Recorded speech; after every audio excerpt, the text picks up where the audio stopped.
Hello, my name is Harris-Kupfer. I'm a senior at Poly. My project is determining the carbon isotope ratio of sediment in the Turks and Caicos. My project relies on stratigraphy, which is a study of the order and relative position of layers. So stratigraphy is broken into three principles. First is the principle of superposition, and this just says that layers that form at the bottom are the oldest and layers towards the top are the newest. And this can be shown in this diagram on the right. So in the first box, there's just a gray layer. But over time, a new red layer has formed, and that gray layer on the bottom is the oldest, and the red layer on top of it is newer. The next principle is the principle of original horizontality, and this says that as new layers form, they will form parallel to the layer below them. And this is just shown in this diagram to the right, where all three layers form parallel to the others. However, there can be instances where a geological force can squish layers together, and that's where you'll see like multiple layers stacked onto each other, like in the image on the right, that aren't parallel.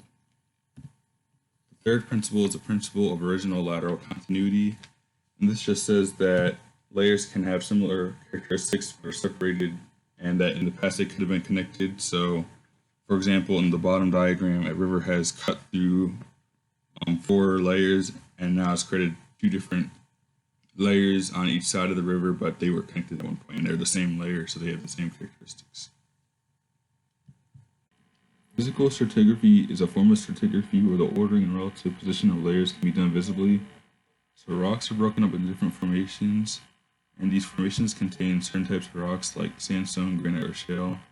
These formations are usually distinguishable because the rocks contain different characteristics. So looking at the picture to the left, you'll see that there's multiple different rock formations stacked on top of each other. And so if you look at the bottom, you see that the darker formation is older than the lighter formation above it, and that lighter formation is then older than the darker formation above it. And so using physical stratigraphy, you can see like relative differences in age of layers. So one's older than the other, and that it's this deep in the earth, but you don't know the exact age of each layer. Chemical stratigraphy is a form of stratigraphy where the ordering and relative position of layers can be done by looking at the characteristics of each layer. So when a layer is forming, it usually takes on a characteristic similar to the environment it forms in. So for example, if there's an environment with a high carbon isotope value, that layer will also share that high carbon isotope value. And so this can be helpful. So over time, as environments shift, the layers that form will also shift along with the environment, and that by looking through multiple layers together, for example, in the graph to the right, you can see this slow, gradual, continuous shift in the environment. One of the benefits to chemical stratigraphy is that if there are zircon crystals displaced throughout the layers by volcanic eruptions, you can determine the exact age of the layers through radioactive dating with those crystals. And this is the form of stratigraphy that I focus on mostly in my research. Carbon is a very common element in the sedimentary layers I work with in my research, and its isotopes carbon-13 and carbon-12 are consistent around the world, and their ratio is affected by many factors throughout the world. So the carbon isotope ratio I use in my research is determined by the carbon-13 to carbon-12 ratio of the sample you're using divided by the carbon-13 to carbon-12 ratio of a standard that is used by many institutions around the world, multiplied by parts per mil. And so we use this carbon isotope ratio when we're comparing different rock layers for their carbon in the environment at the time. This diagram shows some of the factors that can affect the global carbon isotope ratio. So for example, looking at terrestrial vegetation and soils, during photosynthesis, plants usually take in more carbon-12 because it's lighter and easier to take in than carbon-13. So this leads to plants and vegetation taking relatively more carbon-12 out of the environment than carbon-13.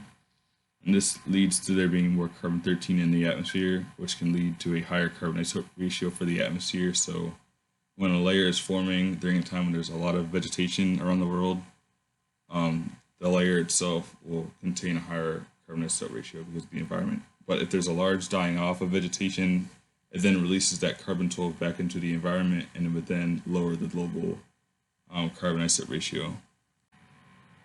When looking into past rock layers, we must take diagenesis into account.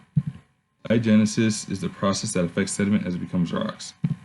This usually happens when pore water seeps into older rock layers and brings current environmental compositions towards past environmental compositions, and this leads to past rock layers being affected and they have a more current environmental composition. And this is a problem because when we're looking at past environmental layers, we assume that they contain the original composition of those environments, but they could have been affected by more current compositions, and that means that we're then making predictions based on more current environmental compositions than what they actually were at the point. And so one way we take this into account is by looking at different calcium forms.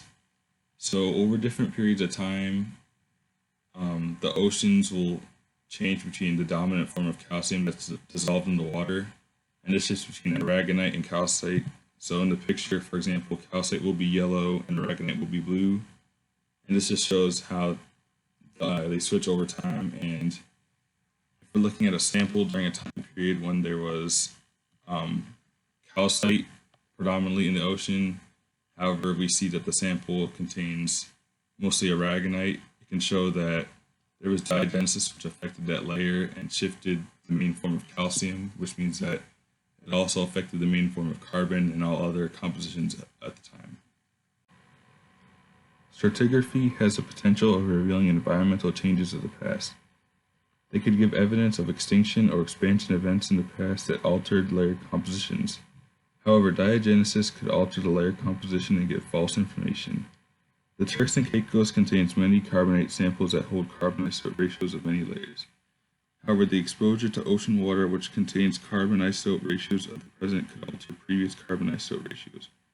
My question is, how do the carbon-isotope ratios from the Turks and Caicos compare to the global carbon-isotope ratios? And can they be trusted to give unaltered information of the past? So I will determine this by comparing the carbon-isotope ratio of samples from the Turks and Caicos to seawater carbon-isotope ratios, and seawater carbon-isotope ratios are usually consistent throughout the world because of ocean cycles and currents, and they also are similar to the atmosphere so that they contain this global value for the whole world.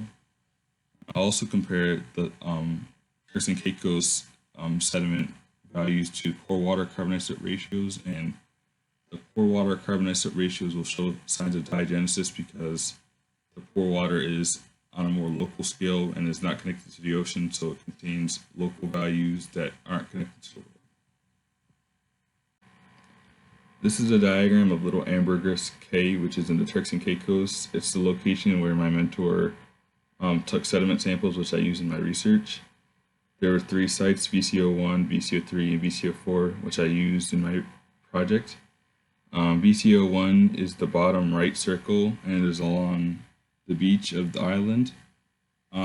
Some details to note are it was surrounded by microbial mat shoals, and microbial mats are microorganism communities, and this is of interest because they contain their own environments and compositions, which were also caught in the cores we took of the area, so their compositions could also influence the composition of the sediment we took. VCO3 is the top circle, and some points of note are that it was more closer inland and the connection to the ocean was less frequent, so it could be more local and isolated than the other states, and we should take that into account. But also it was close to a lot of vegetation and mangrove trees.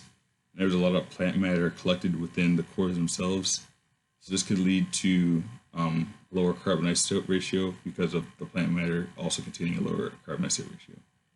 And VCO4, which is the bottom left circle, it had direct connection to the ocean. Sampling for isotopic ratio mass spectroscopy began by preparing the core for analysis.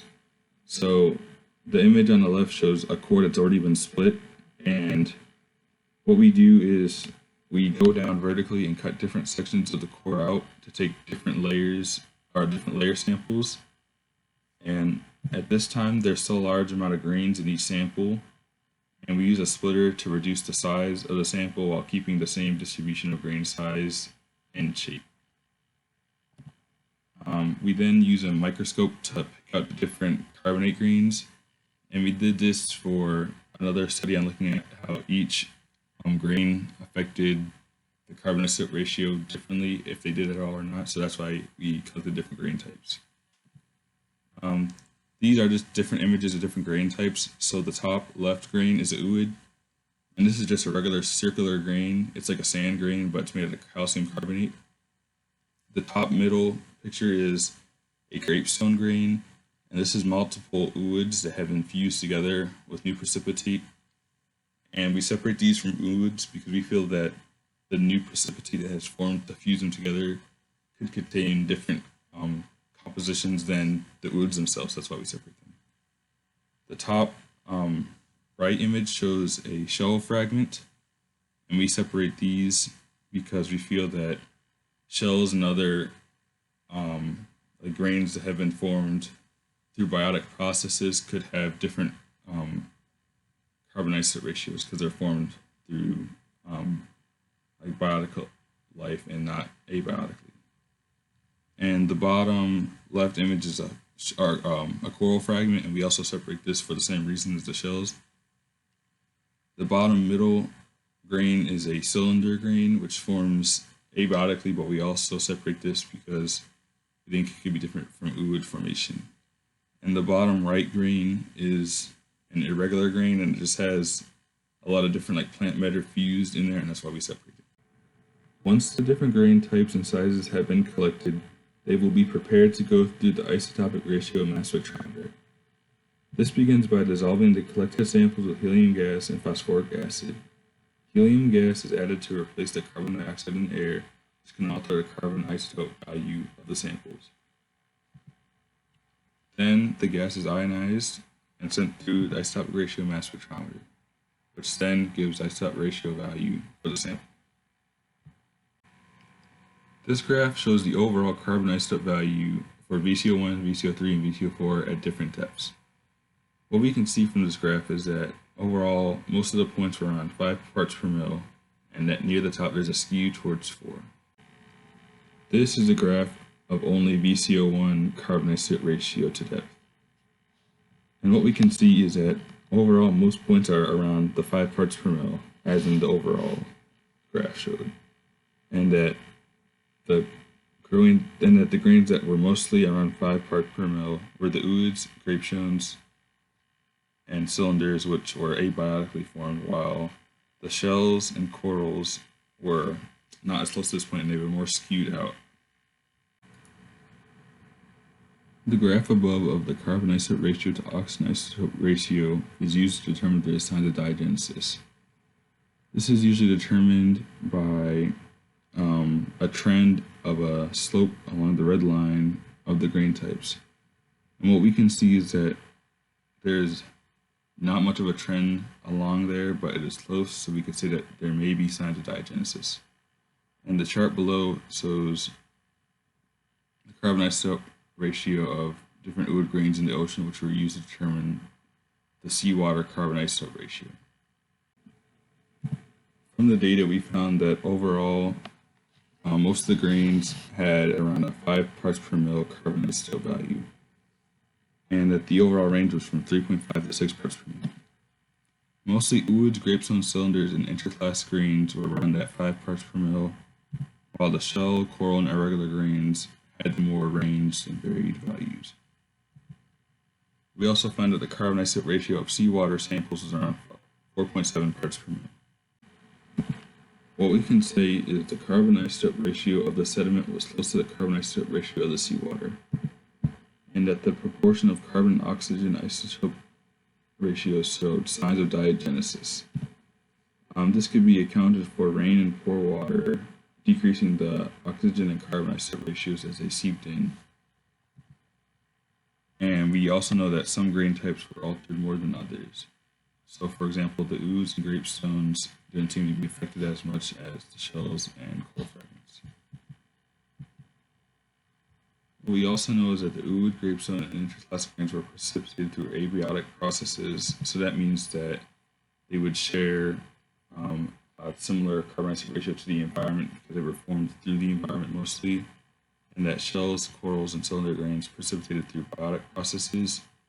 So that means that they formed more through influences of organisms and weren't as affected by the environment as the abiotic process grains.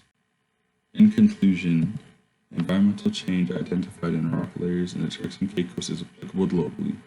This means that any research or studies in the Turks and Caicos could also be applied to the rest of the world that is known to be globally connected, and that any other information or research done at other sites that are globally collected could also be connected to the Turks and Caicos. And that studies of past environments will always be important, and understanding how Earth's environment have changed from the past to the present, and how also life developed along the way and how it was affected by the environments at the time. And this can also be used to help in predicting future environmental change and what it will look like in the future. I would like to thank my mentor, Professor Maya Gomes, and others at the Johns Hopkins Earth and Planetary Sciences Laboratory for teaching me about their work and research and helping me with my project.